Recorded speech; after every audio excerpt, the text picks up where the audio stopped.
Hello and welcome to Project First Line, the mini-series podcast on infection prevention. The Arizona chapter of the American Academy of Pediatrics is proud to partner with the American Academy of Pediatrics and Centers for Disease Control and Prevention Project's First Line to bring you this podcast series. I'm Dr. Sean Elliott, a pediatric infectious disease specialist with Tucson Medical Center, professor emeritus of pediatrics at the University of Arizona College of Medicine, and long-term contributor to infectious diseases and immunizations topics at the Arizona chapter of the American Academy of Pediatrics. For this webinar, I do not have any financial relationships to disclose, nor do I have any interests with any ineligible companies. This is session 3, all about COVID-19, SARS-CoV-2, both from the current updates, clinically perspective, as well as from the infection prevention perspective, since this is a mini podcast series on infection prevention. First and foremost, where do we sit? And this is as of mid-April 2024, which is the time of this podcast being recorded. Currently, the primary Omicron subvariant circulating in the United States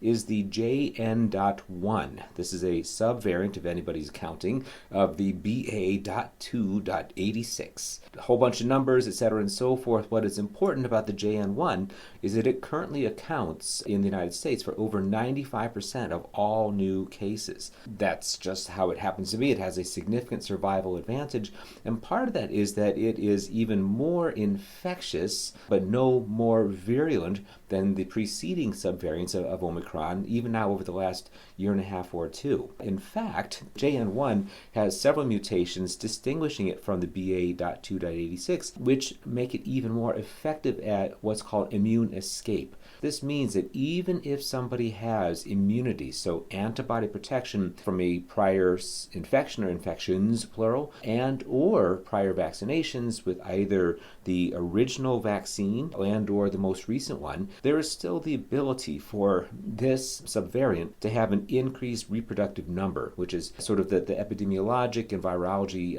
way of describing how effective the virus is at establishing itself and replicating itself within its human cell targets. This means that overall vaccine protection against all disease is not going to be 100%, but it never was. So it does mean, however, that those who are not recently immunized and or infected may wish to work on that, with our patient population being at somewhat lower risk of disease, but not absent risk. What's also important to note is that in the United States, as of estimates at the end of March 2024, more than 95% of all people, we're talking ages 6 months up through senescence, 95% of United States people have antibodies detected against SARS-CoV-2. And this is from a combination of infection, perhaps some herd immunity, and also vaccination. A certain percentage of that, at least, a half or so, likely have combined antibody protection from infection plus vaccination,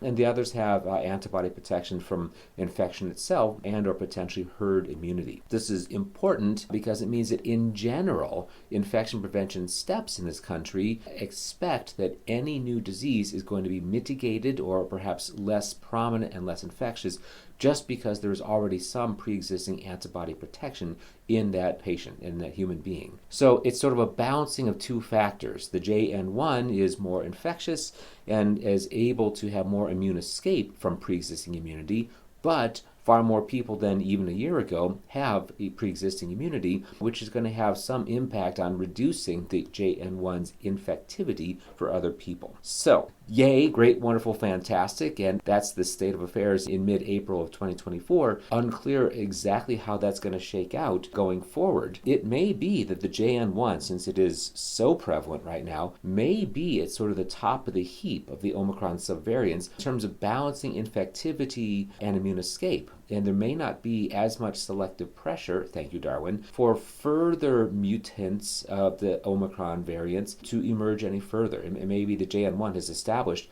a significant part of the ecological niche. And if so, then ongoing booster vaccines, as we'll talk about later in this podcast, have the potential to reduce its impact in this country and worldwide. But that yet remains to be seen just as to how all these factors will balance out. Clinically speaking, the JN1 continues to cause a primarily upper respiratory tract infectious disease process with some elements of lower respiratory disease. Think of the flu as perhaps the best representative of this, where most people will have the congestion, the coughing, sneezing, and fevers, of course, with malaise and aches and pains. And fewer individuals, especially those without underlying comorbidities, may develop the lower respiratory of deeper pneumonia, multifocal, multilobar pneumonia, respiratory failure, etc. Now that said, of course, there are patient populations in pediatrics as well as in adults and those over age 60 or 65 that are at higher risk of more invasive or deep disease, especially those patients with pre-existing chronic lung disease.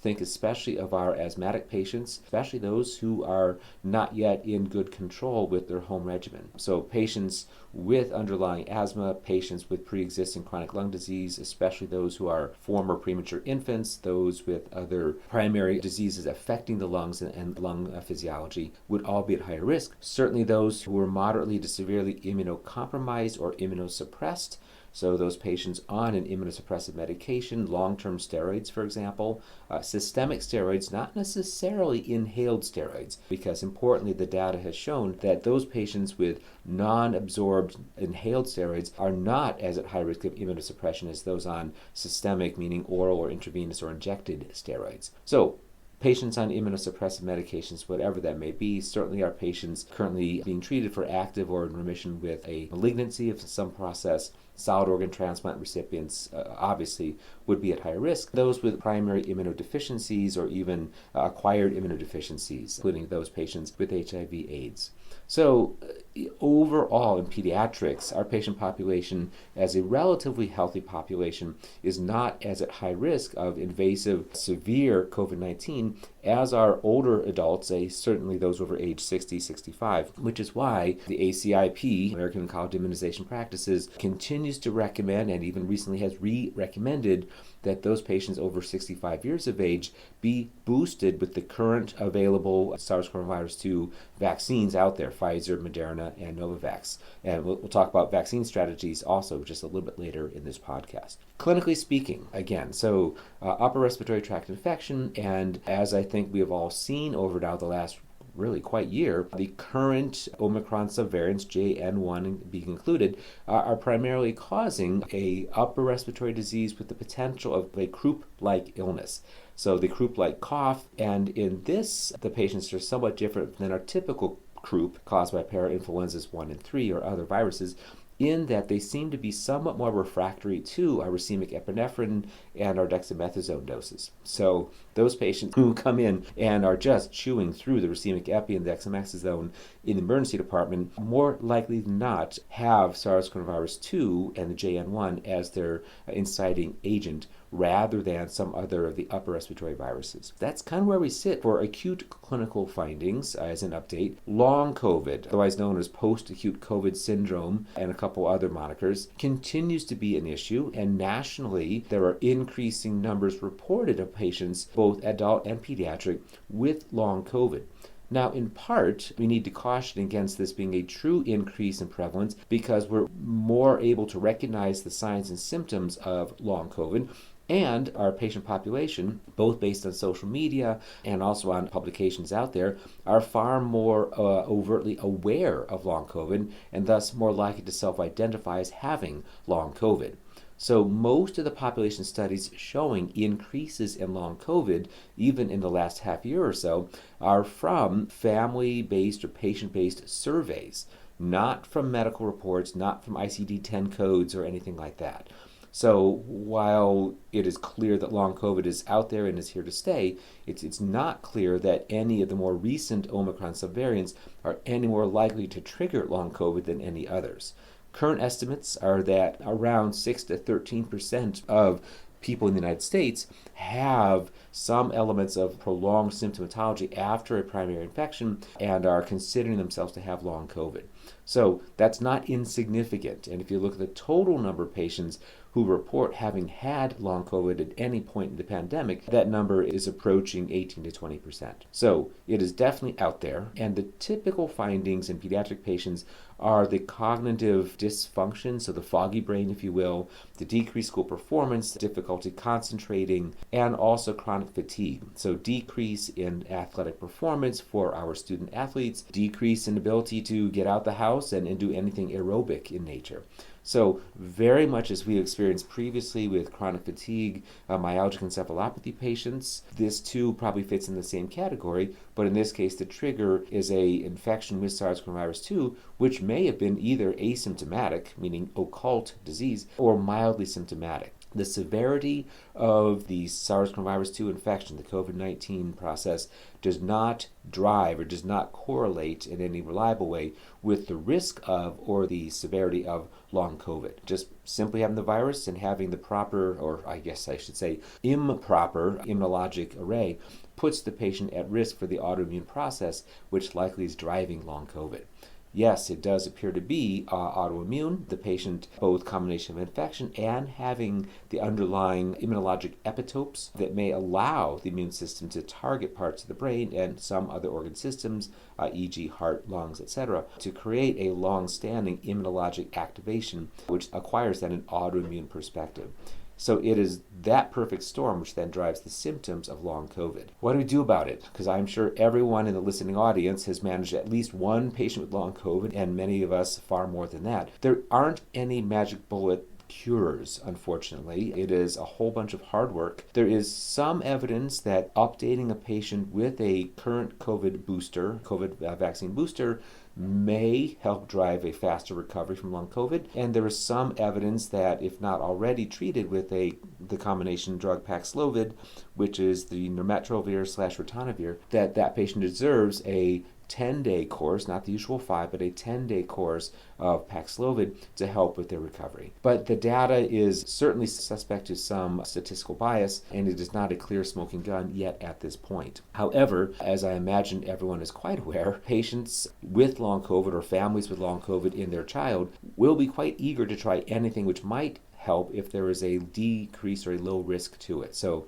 considering the vaccine booster, considering the Paxlovid are both reasonable things to discuss. Other than that, it's going to be a referral to, if not already, a cognitive assessment person, so physical therapy or cognitive behavioral therapist to evaluate for specific defects and to suggest interventions and cognitive strengthening exercises which may help with that component of long COVID. In terms of the exercise intolerance, as with patients who are traumatic brain injury survivors, a guided gradual re-escalation of activity under the management of physical therapy and or sports medicine also has shown some benefit.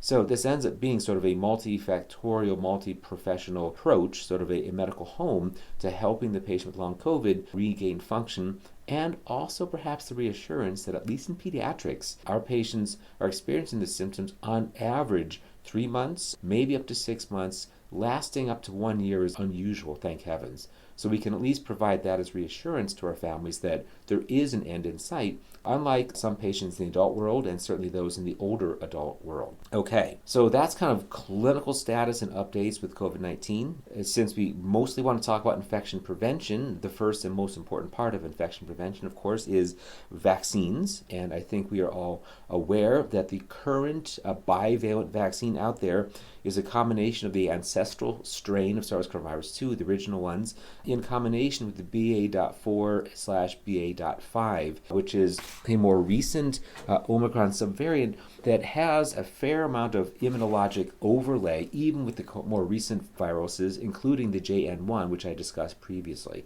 So that is still the available vaccine. We can anticipate a reappraisal of that vaccine every year, very much as we are now coming to expect with influenza vaccines, and that the COVID vaccine likely will be an annual recommendation and perhaps updated annually to reflect what is circulating in the country at this time.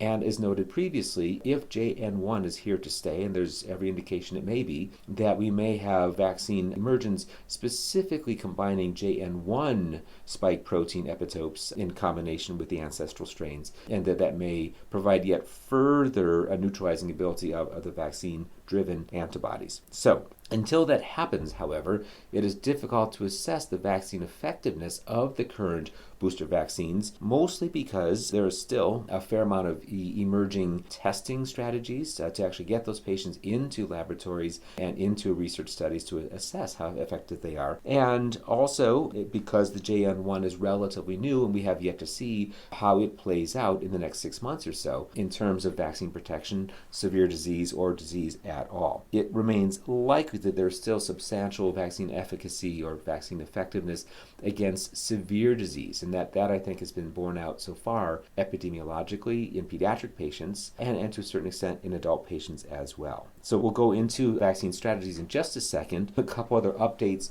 just in terms of, mid-April 2024 from the CDC, that the current testing kits out there, so the ones which you may have in your practice, including the combination influenza A/B and SARS-CoV-2 combined testing kits, remain effective and active in detecting the JN.1. That has been recently demonstrated in the laboratory setting.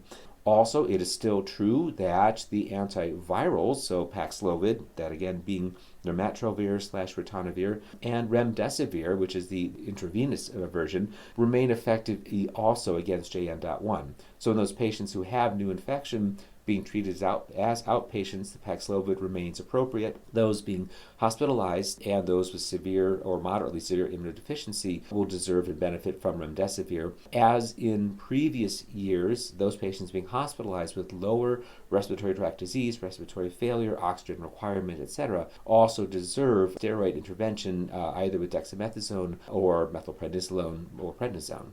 So those are the management strategies. New on the scene is a new monoclonal antibody treatment, or actually I should say pre-exposure prophylaxis, and that is pemivibart. This is a new monoclonal antibody which also appears effective against JN.1 and even the more recent Omicron subvariants, and this has now been given emergency use authorization for patients older than 12 years of age and greater than 40 kilograms body weight who have moderate to severe immunodeficiency or immunosuppression. This is an intravenous infusion, 4,500 milligrams, sort of a standard dose, every 3 months to pre-protect, so pre-exposure prophylaxis, not to treat active disease, not as a post-exposure prophylaxis, but pre-exposure. So all those are so active and out there. But in general, the best things that we can do are going to still be vaccine protection and making sure that our patient populations are updated.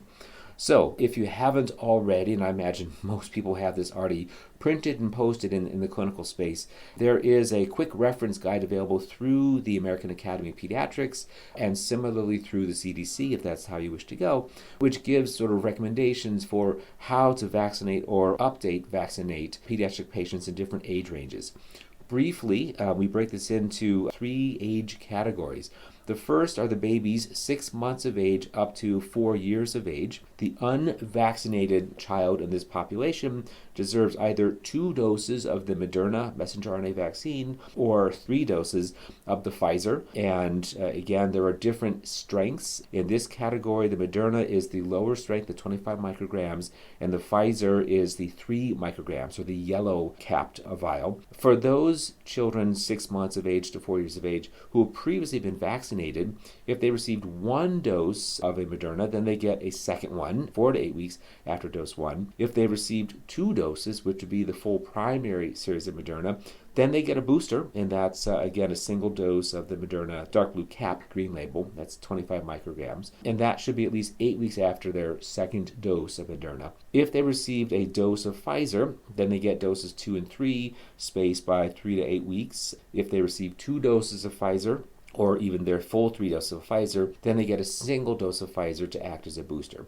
So that's 6 months to 4 years. And yes, it's confusing, but I'm just sort of reading up the chart here, and I do encourage you to download the chart and post it just to help correlate whichever vaccine product you have in your clinical setting. For the next age group, 5 years to 11 years, the unvaccinated child gets either a single dose of Moderna or Pfizer. And here, it's still the Moderna 25 micrograms, but the Pfizer is the 10 microgram vial, or the blue cap. If the patient has been previously vaccinated, they also still get a single dose of either Moderna or Pfizer as a booster, and again with the same dosing. 12 years of age and older, so up to 18 technically in our age category, or if we have any older patients. These are patients then, if they're unvaccinated, they get a single dose of Moderna or Pfizer. And here the Moderna is going to be the 50 microgram vial. The Pfizer will be the high dose, the 30 micrograms. This age population can also be immunized with 2 doses of the Novavax vaccine if the family has concerns about the messenger RNA technology. Novavax is also safe, effective, has similar vaccine effectiveness, and also is effective against JN.1. So that's the unvaccinated 12 years of age and older. Previously vaccinated, again, gets a single booster dose of Moderna or Pfizer, but then only a single dose of Novavax if they had received one previously. So that is, again, in a nutshell, how to vaccinate. Basically, most of our patients at this point are likely to have been previously vaccinated, unless they're newborn, infants to toddlers in the 6 months to 4 years of age, in which case they would get the primary series with the currently available bivalent vaccines. Everybody else basically is going to be getting a booster dose. And it is reasonable to do that. Timing. I've received many questions in my practice area about when is it best to do this. Currently, mid-April 2024, the number of COVID-19 patients and active SARS-CoV-2 infections has decreased. So we are sort of at a minimal dull roar. It is anticipated that we're entering into the classic epidemic phase, which will be winter months are far more likely to have a surge. Summer months will be sort of a resting period. So it is reasonable to consider holding off, unless the family is eager to be vaccinated, but holding off until, as with the flu vaccine, the early fall, so September, October, as a time to vaccinate in anticipation of the winter surge. On the other hand, though, there is no reason not to vaccinate. The immunity with a booster dose lasts at least a year, if not longer. So if the family's interested and you have available the vaccine in your office or your clinical space, go for it. There's no reason not to. Okay, final part of this talk then is to look at sort of current recommendations for infection prevention coming to us from the CDC. And this is for us as healthcare workers in a healthcare setting. So specifically, I don't wish to spend too much time talking about in the community because there are a lot of local factors and certainly the amount of SARS-CoV-2 circulating in the community which may drive that. So, when the families come and say, should my child be wearing a mask going to school? That is very much can be a local and a epidemiological based decision. For us, however, infection prevention truly starts with source control. And to have source control, you have to identify an active source. So we should still have posted, very easily legible signs asking patients to not enter our space or to notify us if they have a recent positive viral test for SARS-CoV-2, if they have symptoms of COVID-19 at a time when there is COVID-19 in the community, or if they've been closely exposed to, like, for example, a family member and or have a higher risk for exposure. All 3 of those should drive us to put a mask on the patient and then to consider either bringing them straight into an isolation room and or if they can be health cared for as an outpatient using telemedicine, to consider that as a possibility. But the critical thing is to identify these patients before they enter into our hospital space. Same thing goes for us, by the way. So as healthcare workers, if we have a positive test and symptoms of COVID, first of all, we should not be going to work because we're sick, and we need to stay home until we're asymptomatic, afebrile. And currently, many states are adopting the okay to return to work when afebrile and asymptomatic, even if it is less than 5 days after time of onset. As healthcare workers, though, and keeping in mind that shedding and infectivity with SARS-CoV-2 is still going to be prominent even at 5 to even 10 days after infection, we need to be very careful about our return to work. And if we are completely asymptomatic, feeling fabulous, then if there's a need to return to work, for example, you're in a limited area of specialty and the hospital or the office needs you, then certainly masking is going to be critical. But otherwise, trying to stay home if at all possible. If we're exposed, however, we can still return to work, but it is prudent to put on that same mask while we're doing our testing to make sure. Now, what mask works? To this point, especially if we're asymptomatic and conducting routine healthcare, the yellow or blue surgical loop masks, so the not N95s, but the routine masks are adequate. If, however, we are caring for a patient with known COVID-19 who is not actively generating respiratory particles, so perhaps they're not coughing, they're not undergoing a aerosol generating procedure such as nebulized treatments or bronchoscopy or something like that, and we ourselves are vaccinated and protected, then the surgical loop masks are still okay. Prudency would suggest, however, that we still put on the N95 filter masks to be safe to ourselves and also to other patients we'll be caring for. Certainly if there is, or if we're participating in an aerosol generating procedure, or if the patient is coughing in the room, then N95s are absolutely required. So that makes sense. Along with that, because we commonly forget, is to protect other mucosal surfaces, such as the eyes. So along with that N95 in the higher risk situation, we should also be using either face shield with the mask or goggles or close-fitting glasses if that's what you happen to wear already. So protecting mucosal surfaces from exposure is going to be important in any of the clinical care settings, hospital, clinic, emergency department, urgent care, you name it. Those are probably the biggest things for us to consider at this point. Certainly to have a low threshold to perform testing in that patient with known exposure or suspected COVID-19, because again, identifying the source is critical to doing something about it. Once we have a potential or a confirmed case, then isolating effectively, using the mask and the eye protection, and then managing them as effectively as possible, whether it's a hospital setting or clinical setting, are the next steps. So there you go. Not a huge amount of change, and even with new subvariant out there, the JN.1, still what we've known before still holds true. And I think emerging trends yet to be determined will be, will we have vaccine modification to reflect JN.1 plus the native strain? And also, as we continue to drive herd immunity in the United States, will we have even fewer or more limited winter surges? And at some point, is it still possible that SARS-CoV-2 may go away? It's possible. Everything's possible. There are no absolutes in medicine. But I think, as with many others in the public health arena, the predictions are that SARS-CoV-2 will become epidemic every year, just like influenza A/B, RSV, rhino/enterovirus, you name it. So it is here to stay. So there you go. Thank you all for listening to this third session of Project First Line, the mini-series podcast on infection prevention. Again, I encourage you to hang in there, keep fighting the good fight, update vaccines, all vaccines, because there's a lot out there that I haven't talked about in this mini-series, measles, and keep the positive energy going, because I think all together, as we continue to focus on maintaining our infection prevention, that protects us so that we can care for our patients, and it protects our patients, and of course it sets hopefully really excellent examples to our patients of how to do the right thing for infection prevention. Thanks everybody for listening.